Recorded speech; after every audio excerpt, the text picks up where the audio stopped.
बच्चों को 20-20 लाख रुपए में लूट ले हैं और रोड जाके पता नहीं जेल में जहाँ है या समुद्र में रह ले हैं। पासपोर्ट बनवाना और वो भी बिना पीछे के, पैसा लगे तो सरकार दे, और जिस देश में जाना चाहता है उसका वीजा लगवाना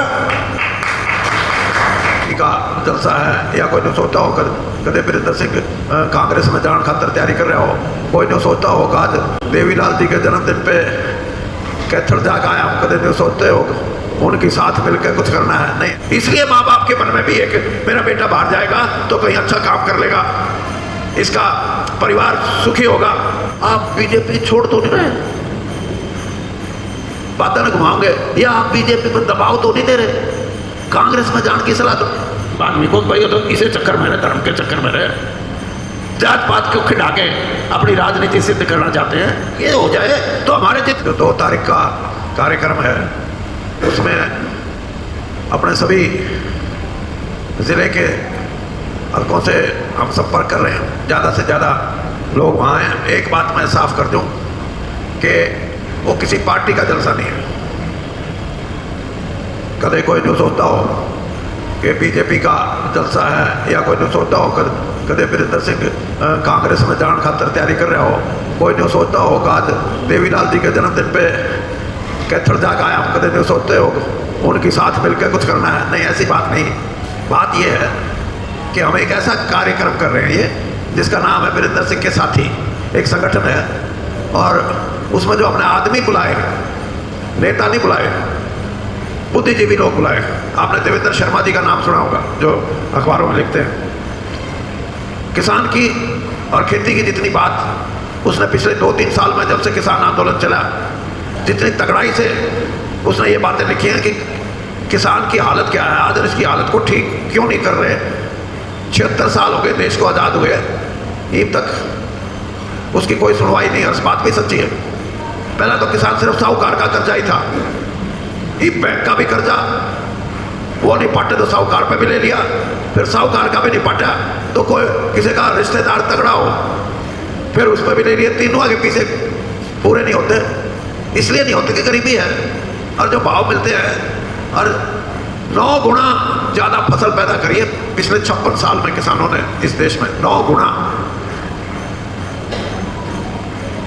जिस देश में किसान ने इस देश का पेट भरने के लिए नहीं बल्कि दुनिया के दूसरे देशों का पेट भरने के लिए भी इतनी फसल पैदा की, और आज भी वो कर्जे ही है, तो उसके कारण होंगे। तो इसलिए हमने देवेंद्र शर्मा को कहा कि जी आप आओ। उन्होंने बोला भाई मैं राजनीति की बातें में नहीं आता, मैं तो प्रोफेसर आदमी हूँ। मैंने कहा आपने राजनीति वाली बातें नहीं, हमने आपको बुलाने के लिए किया। इसी तरह एक लुधियाना यूनिवर्सिटी के प्रोफेसर हैं और वाइस चांसलर रहे हैं जगमीत सिंह, उनको भी कहा है। मैंने कहा सरदार जी आप भी आओ। उसने भी किसानों के खेती के लिए और किसान की आर्थिक स्थिति के लिए बहुत बड़ी काम किया है। एक आपने नाम सुना होगा आजकल, मायावती का नाम तो गड़खड़ा नीचे जाने वाला सौदा हो रहा है। एक चंद्रशेखर आज़ाद, वो अपने आप को चंद्रशेखर आज़ाद, और कई लोग उनको रावण भी कहते हैं, चंद्रशेखर आज़ाद रावण। वो आज जो कमेरा वर्ग है, चाहे वो दलित समाज के भाई हैं, चाहे वो बैकवर्ड क्लास के भाई हैं, उनकी आवाज़ को भी वो सारे देश में ऊपर उठाने लग रहा है। मैं कहा भाई इस देश का कल्याण अगर होगा तो गरीब आदमी को जब तक रुपए पैसे के हिसाब से उसकी गोद गोटी नहीं होगी, किसान संपन्न नहीं होगा। किसान ने न्यू नहीं कहा, जब न्यू कहने लगेगा कि ईब आया मजा। ये इन दोनों बिरादरियों की, दोनों जो समाज के अंग हैं, 70% आबादी है इनके देश में, इनके लिए मैंने कहा। उन्होंने बोला जी मैं ज़रूर आऊँगा। इसी तरह किसान यूनियन का जो सबसे बड़ा प्रवक्ता था युद्धवीर सिंह, उसको हमने कहा भाई आप भी आओ।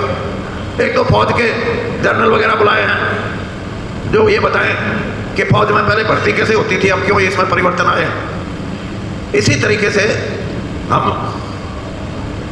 ये जो कार्यक्रम है इसमें मोटे तौर पर नहीं समझ रहे हो, पुरानी बीमारी जो देश आज़ाद होने से पहला भी थी, गरीबी थी, भूखमरी थी, बेरोजगारी थी, भ्रष्टाचार था, और जैसे मैंने कहा किसान कर्जे में दबा हुआ था, गरीब की तो कोई बात ही नहीं सुनता था। वो तो मैंने भी देखा, मैं जब छोटा था, कोई बड़ा आदमी गांव में किसी ने बुला के 2 आदमियों में सारा दिन काम करा के और कहता अच्छा भाई काम हो गया जाओ। वो गरीब ये सोचता कि ये हमने कोई हमारी दिहाड़ी थोड़ी देगा ना, रोटी देने का भी परहेज करते थे। अगर बिगाड़ करनी है नहीं तो बिगाड़ कराएंगे। आज जमाना बदल गया इस बात के लिए। तो ये सामाजिक तौर पे लोग बराबर के हो, आर्थिक तौर पे लोग बराबर के हो। आज मेरा निकल के अखबार में है, अगर ये ऐसा देश है जिसमें एक गरीब आदमी के तो दिहाड़ी 200 रुपये, और ऐसा भी आदमी है इस देश में जो 1200 करोड़ कमा हुआ है। कहाँ 1200 करोड़ और कहाँ 200 रुपये का, ऐसा।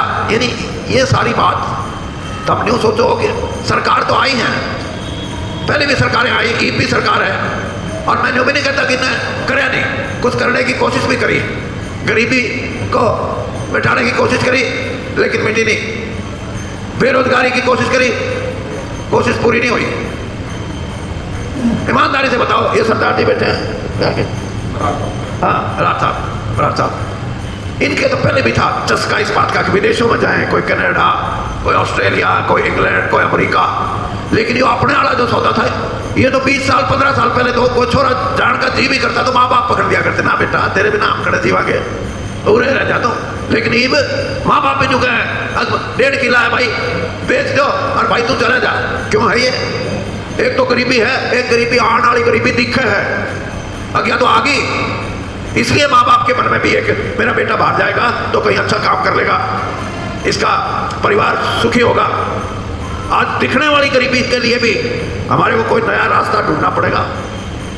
चोर उचक्के जो बाहर बेचने के ठेके ले हैं, हमारे बच्चों को 20-20 लाख रुपये में लूट ले हैं, रोड जाके पता नहीं जेल में जाए हैं या समंदर में रह ले हैं। तो इस तरह के जो ये जो चीज है, इनके नए समाधान क्या हो? मैंने उन भूत बुद्धिजीवियों से भी यही कहा, अगर अपने नहीं बता दो कि ये जो करे हैं सरकार जिसकी भी आवाज करते हैं, लेकिन कोई नया नुक्ता बता दो ताकि इन बीमारियों से हमारा पैदा छूट जाए। और ये हरियाणा में पहला ऐसा कार्यक्रम है जो राजनीति से ऊपर उठ के गया है। वरना तो ये जो पत्रकार भाई हैं, ये तो मैं ही बोल लूंगा तो नहीं पूछेंगे अच्छा जी आप बीजेपी छोड़ तो नहीं रहे, बातें घुमाओगे, या आप बीजेपी पर दबाव तो नहीं दे रहे, कांग्रेस में जाने की सलाह दो। राजनीति से भी कुछ और चीजें भी है इस दुनिया में। अगर हम कोई अच्छी बात अपने समाज में छोड़ गए, वह पार लगी, तो समाज के अंदर एक नई सोच पैदा होगी, एक नया रास्ता नजर आएगा।